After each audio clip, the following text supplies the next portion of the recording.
Hello everyone, कैसे आप सभी। I hope each and every one of you is doing absolutely good.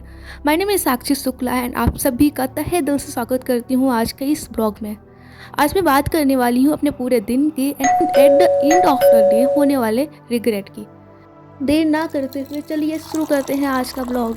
3, 2, 1. वैसे जितनी एनर्जी अभी मेरी आवाज़ में है ना, उतना मैं पूरा टाइम पढ़ूँ ना तो आप लोग सोच नहीं सकते मैं कितना ऊपर निकल जाती है अब तक। आज का दिन शुरू होता है सुबह अराउंड 10 बजे। वैसे तो मैं 10 बजे सो के उठती हूँ। आजकल मैं बहुत ज़्यादा लेट उठने लगी हूँ, कहीं 10 के ऊपर भी हो जाता है कई बारी। वैसे आज मैं थोड़ा सा जल्दी उठ गई थी, 9:30 बजे के टाइम पे, मुझे पक्का याद नहीं है। हाँ, तो 10 बजे तक मैं फ्रेश होके मतलब नहा धो के फिट हो गई थी। मतलब 8 बजे के बाद, हाँ, 9 के पहले उठ गई थी एंड 10 बजे तक मैं पूरा मतलब फिट हो गई थी। खाना नहीं खाया था, बाकी सब हो गया था। Then I started study. और सबसे पहले मैंने केमिस्ट्री का लेक्चर लिया, क्योंकि मैं सुबह सुबह ना मैं मन ज़्यादा पढ़ाई में नहीं लगता है, इसलिए मैं वो सोच पढ़ना चाहती हूँ जो ईजिली हो जाए, मुझसे कवर हो जाए।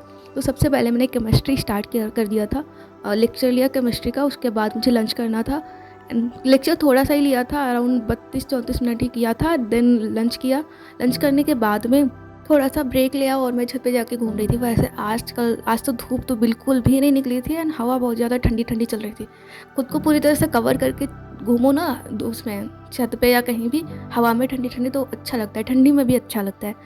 मैं वहीं थोड़ी देर वॉक करने के बाद में वापस आके अपने लेक्चर कंप्लीट किया।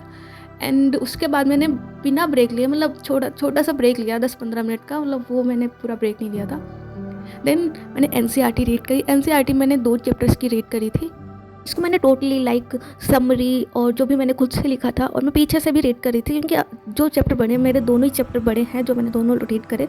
बड़े बड़े चैप्टर रीड करो ना तो फिर पीछे जैसे ही पीछे जाओगे एनसीईआरटी पढ़ते पढ़ते, उसके बाद में उतना ज़्यादा समझ में नहीं आता है। और ऐसा हर बार होता है, इस वजह से आगे का तो पूरा ऐसा लगता है रटा हुआ है, वो पीछे का क्वेश्चन नहीं बनता। और अगर ध्यान देना तो ज़्यादातर क्वेश्चन जो होते हैं वो पीछे की एनसीईआरटी से ही आते हैं। इस वजह से मैं पीछे से रीड कर रही थी। पीछे से इन द सेंस चैप्टर का लास्ट पॉइंट, लाइक जो लास्ट का होता है, मान लो बायोमोलिक्यूल है तो बायोमोलिक्यूल में एंजाइम वाला जो पोर्शन होता है वहाँ से क्वेश्चन बनता है। और सबका तो नहीं बता सकती, बट मेरे साथ ऐसा होता है, मैं एंजाइम्स तक पहुँचते पहुँचते बोर हो जाती हूँ उस चैप्टर में। वैसे तो बायोमोलिक्यूल अच्छा चैप्टर है, मुझे समझ में भी आता है, पूरा अच्छे से कवर हो जाता है, लेकिन एंजाइम्स तक पहुँचते पहुँचते मेरा हालत ख़राब हो जाती है। इस वजह से मैं अब ना पीछे से स्टार्ट करती हूँ पढ़ना। पहले एंजाइम वाला कवर करूँगी, उसके बाद में आगे का, क्योंकि आगे का पहले से कई बार पढ़ा हुआ होता है, इसलिए अच्छा होता है। लेकिन वो पीछे का पोर्शन उतना अच्छा नहीं होता, इस वजह से मैं पीछे से स्टार्ट करती हूँ। बार बार एक ही चीज़ क्यों बोल रही हूँ। एनीवेज, बायो एनसीईआरटी रीड करने के बाद में मैंने बस छोटा सा, बिलीव में, मैंने सच में छोटा सा ही ब्रेक लिया था और वो रिग्रेट में बदल गया। फिर क्या, 1-2 घंटा वेस्ट कर दिया एंड उसके बाद में चाय बनाई। और फिर मतलब ऐसा होता है ना कि लगातार पढ़ते रहो या फिर छोटा छोटा ब्रेक लेते रहो ना तो फ़र्क नहीं पड़ता है। बट जब बड़ा ब्रेक हो जाता है, लाइक 1-2 घंटा मेरा वेस्ट हो जाता है और मुझे पता ही नहीं चलता है, तब फिर रिग्रेट होता है। और बुरी चीज़ ये नहीं है कि रिग्रेट होता है, बुरा ये होता है कि फिर रिग्रेट के साथ में और ज़्यादा टाइम वेस्ट हो जाता है। एंड एनीवे, जब भी मेरा टाइम पूरा हो चुका था, बायो पढ़ने के बाद मैंने कुछ क्वेश्चन किए थे बायो के मैंने फ्लावरिंग प्लांट वाले क्वेश्चन किए थे, reproduction in flowering plants. And chemistry का भी थोड़ा सा पोर्शन रिवीजन किया था, नोट्स से रिवाइज किए थे और कुछ क्वेश्चन किए थे, उससे ज़्यादा कुछ नहीं हुआ था।